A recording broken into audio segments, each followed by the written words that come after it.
இதுக்கு பின்னாடி என்ன இருக்குது அப்படின்னு பார்த்தீங்கன்னா, உடலில் கழிவுகள் இல்லாத உடம்பை அவ்வளோ சீக்கிரம் வந்து எந்த ஒரு கிருமியும் அழிக்காது அப்படிங்கிறதான். இதை வந்து நிறைய ஆய்வாளர்கள் செஞ்சுருக்காங்க. இதுக்கு முன்னாடி கூட நான் சொல்லியிருக்கேன் ஏற்கனவே, ஒரு குழந்தையோட உடம்பை வந்து அதாவது அந்த குழந்தை அக்குபஞ்சர் ட்ரீட்மெண்ட் இருந்தது. ஒரு சில ஃபேமிலி சிச்சுவேஷன்னால அந்த குழந்தைக்கு திடீர்னு உடம்பு சரியில்லாமல் போச்சு. ஆனால் அவங்களுடைய அப்பா வந்து இதை நம்பலை. அக்குபஞ்சர் வந்து நம்பிக்கை இல்லாததுனால ஆங்கில மருத்துவ தூக்கிட்டு போயிட்டாங்க. அங்கே போயிட்டு டயாலிசிஸ், கிட்னி கெட்டு போச்சுன்னு அவங்க தான் வழக்கமாக செய்கிறது தானே. ஆங்கில மருத்துவம் தவறான ஒரு அணுகுமுறையில் அந்த குழந்தையோட சிறுநீரகமுக்கு பழுதடைஞ்சிருச்சு. உடனே டயாலிசிஸ் செய்யணும் அப்படின்னு சொல்லி அந்த குழந்தைக்கு டயாலிசிஸ் கொடுத்து கொண்டுட்டாங்க. தாங்க முடியாத வீரியம் தாங்க முடியாமல் இறந்துச்சு. ஆனால் இறந்ததுக்கப்புறமும் அந்த குழந்தையுடைய உடல் வந்து பரிசுத்தமாக இருந்தது அப்படின்னு சொல்லிட்டு ஒரு சில ஆன்மீகவாதிகள் வந்து அதை சொன்னாங்க. அது எல்லாம் ஒரு பக்கம் இருக்கணும். அதாவது இதுலேருந்து நம்ம என்ன புரிஞ்சுக்கணும் அப்படின்னா, அந்த குழந்தைங்க இறந்தது இதெல்லாம் ரொம்ப ஒரு ஆங்கில மருத்துவத்தை கூட்டிகிட்டு போகக்கூடாது. அந்த சின்ன குழந்தைக்கு வந்து ஒரு 10 வயசு குழந்தைக்கு வந்து டயாலிசிஸ் பண்ணுறது இதெல்லாம் ஒரு கொடுமை. அந்த குழந்தைக்கு சிறுநீரக பாழடைஞ்சதுன்னு சொன்னது, ஆங்கில மருத்துவம் சொன்னது எல்லாமே ஒரு அப்பட்டமான ஒரு விஷயம். ஸோ இதெல்லாம் ஒரு பக்கம் இருந்தாலும் நம்ம கொண்டு வந்த டாப்பிக்கை வச்சு நம்ம கம்பேர் பண்ணணும் இல்லையா. ஸோ அந்த குழந்தையோட உடம்பு வந்து அந்த அளவுக்கு ஒரு ஷைனிங் ஆகும். எந்த விதமான, அதாவது ஒரு இறந்து போகிறாங்க அப்படின்னா அதுக்கு அந்த இறந்த உடல் வந்து ரசாயனங்கள்னாலையும் கழிவுகள்னாலையும் நிரம்பி இருந்தால் அந்த உடல் வந்து ஒரு பொலிவாக இருக்காது. இறந்ததுக்கப்புறம் ஒரு இதுவாக இருக்கும். நிறைய நம்மளுடைய முன்னோர்கள், நம்ம தாத்தா பாட்டிலாம் இறக்கும்போது சொல்லுவாங்க பார்த்துருக்கீங்களா, அப்பா அப்படியே ஒரு வித பளிச்சுன்னு இருக்குது, உயிரோடு இருக்கிற மாதிரியே இருக்குது அப்படின்னு சொல்லுவாங்க பார்த்துருக்கீங்களா இறந்த சடலத்தை. அதுக்கு காரணம் என்ன அப்படின்னு பார்த்தீங்கன்னா, அந்த உடலை அவங்க அத்தனை வாழ்நாளில் வந்து எப்படி மெயின்டைன் பண்ணுறாங்க, கழிவுகள் இல்லாத அந்த உடலை பார்த்துக்கிறது எப்படி அப்படின்றத அதை வந்து ஃபீல் பண்ணிட்டு இருந்தாங்க நம்ம முன்னோர்கள். அப்படி இருக்கும்பொழுது அந்த சடலமும் கூட அந்த அளவுக்கு வந்து ஒரு வித பிரைட்டாக இருக்கும்.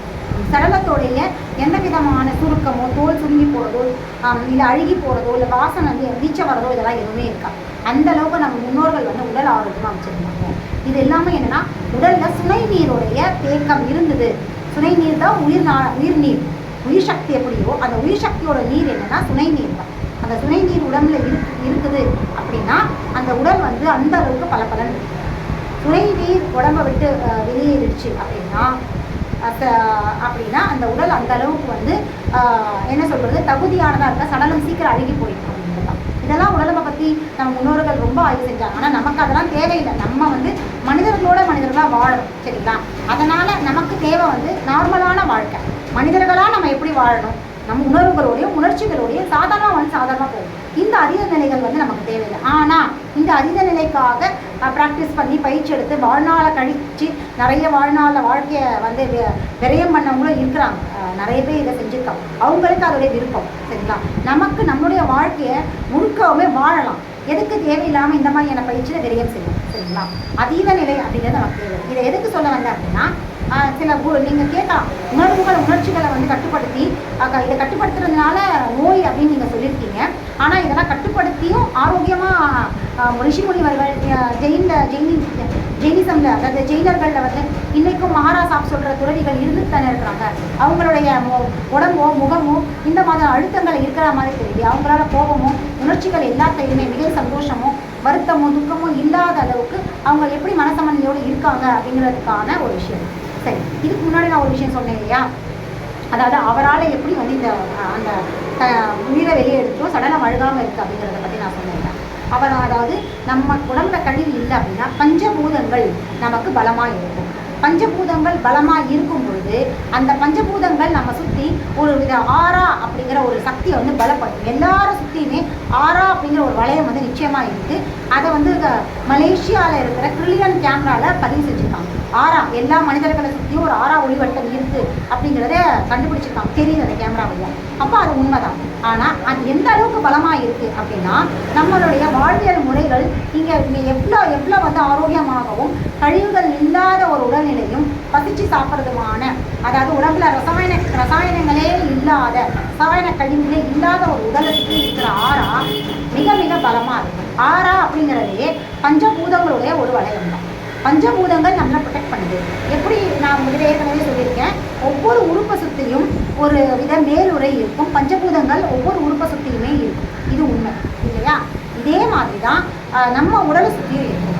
ஒவ்வொரு உறுப்பை சுற்றியும் பெரிகார்டியம் அப்படிங்கிற மேலுறை இருக்கும். ட்ரிபிள் வார்மர் அப்படிங்கிற மூவெப்ப மண்டலமும் இருக்கும். நம்ம உள்ளுறுப்பு ஒவ்வொருத்த சுற்றியும் ஒரு 100 உள்ளுறுப்புகள் இருக்குது அப்படின்னாலும் கூட ஒவ்வொரு உறுப்பை சுற்றியும் பெரிகார்டியம் பரிகார்டியம் அப்படிங்கிற மேலுரையும் ட்ரிபிள் வார்மர் அப்படிங்கிற மூவெப்ப மண்டலமும் நிச்சயமாக இருக்கும். இது எதுனா பஞ்சபூதங்கள் நம்ம உடம்பை வந்து பாதுகாக்கும், சுற்றி இருக்கும், இயக்கிட்டு இருக்கு அப்படிங்கிறது தான் ஒரு உண்மை. ஸோ இது ஒவ்வொரு உறுப்பில் இருக்கிற மாதிரி ஆறா அப்படிங்கிற வட்டம் நம்ம உடல் முழுவதையும் சுற்றி அந்த வட்டம் இருக்கும். அது பஞ்சபூதங்களால் ஆன ஒரு ஒளி வட்டம். நம்ம அதோடைய பலம் எப்படி இருக்கும் அப்படின்னா, நம்ம உடம்பை எப்படி பார்த்துக்கிறோமோ அந்த அளவுக்கு அது பலமாக இருக்கும். அந்த பலம் எப்படி இருக்கும்னா, இதெல்லாம் அந்த காலத்தில் சொல்லுவாங்க, எதிரி வந்து கொல்றதுக்கே வந்தால் கூட அவனை பார்க்கும்போது அவனை கொல்ல முடியாத அளவுக்கு அவன் பலம் இழந்து போயிடுவான். இதை வந்து ராமாயணத்துலேருந்து ஒரு விஷயத்தை எடுத்து சொல்லலாம். என்ன அப்படின்னா, வாலிக்கிட்ட இருக்கிற ஒரு சக்தி இருக்குது அப்படின்னு சொன்னாங்க இல்லையா. புராணங்களில் வந்து மிகைப்படுத்தி சொல்கிறாங்க, இது எல்லாமே உடலோட அறிவியல் தான், வேற ஒன்றுமே கிடையாது. வாலியை முன்னாடி யார் நின்னாலும் அவங்களுடைய பலம் வந்து குறைஞ்சிடும் அப்படிங்கிறது ராமாயணத்தை சொல்லுவாங்க இல்லையா. அதனால தான் ராமரே கூட அவரை பின்னாடி நின்று தான் தாக்கினாரு, நேரடியாக அவரை தாக்க முடியாது, அவனை கொல்ல முடியாது அப்படிங்கிறதுனால தான் பின் மறைஞ்சி இருந்து தாக்கினாருன்னு சொல்லுவாங்க. இது என்ன, இதுக்கு பின்னாடி இருக்கிற சயின்ஸ் என்ன அப்படின்னு பார்த்தீங்கன்னா, புராணங்கள் எல்லாமே சயின்ஸ் தாங்க, வேற ஒன்றுமே கிடையாது. அதில் சொல்ல வர சயின்ஸை நம்ம எடுத்துக்காம எல்லாத்தையுமே வந்து கடவுளுடைய நிலையில வச்சுக்கிட்டு இறை சக்தி அதீத சக்தியில் பார்க்கறதுனால நமக்கு வந்து அறிவியல் புரியாமல் போயிடுச்சு. வாலிக்கிட்ட இருந்தது இந்த ஆறா அப்படிங்கிற சக்தியோட பலம், அதிகப்படியான பலம். அந்த அளவுக்கு, அதாவது ராமர் மாதிரியான ஒரு ஒரு ஒரு ராஜாவால் கூட முடியாத அளவுக்கு, இன்னும் நிறைய பேரால் முடியாத அளவுக்கு வாலிக்கிட்ட உடல் சுத்தின ஆறா பலமாக இருந்தது. அதுக்கு அவனுடைய வாழ்வியல் முறை, அவன் அதனுடைய பயிற்சி, அந்த தியானம். ஆஞ்சநேயர்கிட்ட கூட இந்த பலம் இருந்தது, ஆனால் வாலி அளவுக்கு கிடையாது. அதனால தான் அவரை வந்து பிரம்மச்சாரின்னு சொல்லுவாங்க. அதாவது அந்த பயிற்சி, அந்த யோக நிலையில் இருக்கிறாங்க இல்லையா, அது எல்லாமே ஒரு வித பயிற்சி தான். பாடியை நம்ம எந்த மாதிரியான பயிற்சி கொண்டு போகிறோமோ அந்த மாதிரியான நோக்கி போகும். அதான் நல்லதை நோக்கி போகணும்னா நல்லதே போகும், கெட்டதை நோக்கி கொண்டு போகணும்னா கெட்டதை நோக்கி போகும். நம்ம எந்த பக்கமாக அதை திருப்புறோமோ அந்த திசையில் போகும். சரிங்களா? ஸோ அந்த நிலையில தான் வந்து வாலி வந்து அவருடைய உடலை அந்த அளவுக்கு பலமாக வச்சுருக்கான். அவனுடைய பலம் எப்படின்னா, அவனை சுற்றி இருக்கிற ஆறா எந்த அளவுக்கு பலமாக இருக்குன்னா, எதிராளியுடைய ஆறாவை பலகீனமாக்குற அளவுக்கு இவனுடைய ஆறா பலமாக இருக்கு. இவ்வளோதான், வேற ஒன்றுமே. இது பாடி சயின்ஸ் தான். மனதையும் உடலையும் யார் ஒருத்தர் மிகச்சரியா கையாள தெரிகிற நபரால அவருடைய ஆறா சக்தியை பலமாக வச்சிருக்க முடியும்.